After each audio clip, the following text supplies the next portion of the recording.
Vice Ganda nag-celebrate ng first anniversary ng Vice Comedy Club nang hindi kasama sina MC at Lassie.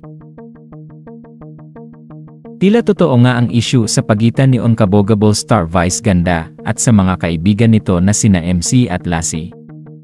Ito ay matapos magbahagi ng larawan ang Vice Comedy Club kung saan ay makikita na wala sina MC at Lassie sa first anniversary ng naturang club. Lingid niya sa kaalaman ng lahat na parte ang dalawa sa club na itinayo ni Vice Ganda. Sina MC at Lassie ay hindi lang basta performers kundi bahagi na ng tinatawag na Dream Team ni Vice Ganda. Sa loob ng maraming taon, nagbigay sila ng kasiyahan sa mga manonood sa comedy bar at sa iba pang mga proyekto kasama si Mem Vice.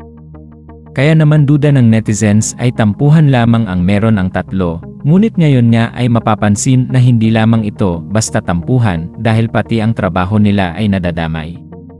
Matatandaan na kasama din sina MC at Lassie sa It's Showtime. Wala namang kumpirmasyon ng staff ng It's Showtime kung parte o hindi na ang dalawa sa kanilang show. Gayunpaman umaasa pa rin ang mga tagahanga ni na Vice Ganda, MC at Lassie na magkakaayos pa rin silang tatlo. Anila na sana ay makita ng tatlo ang kanilang mga pinagsamahan noong sila ay mga nagsisimula pa lamang.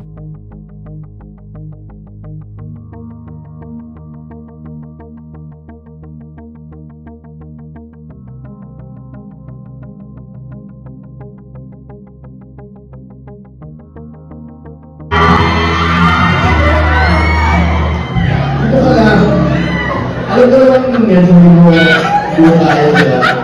Akong ba ito ba? Hindi mo kaya kapagalitan at tutulungan kita. Wala na ako. Huwag na ako sa abuhin ko na naman eh.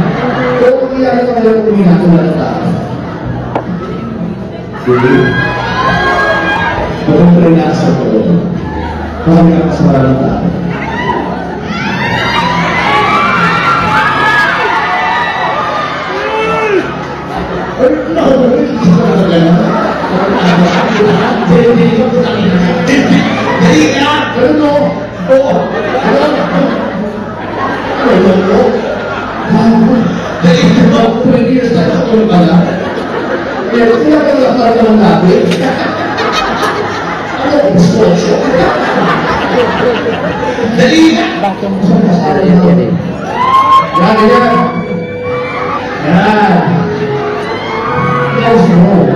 Alis mo.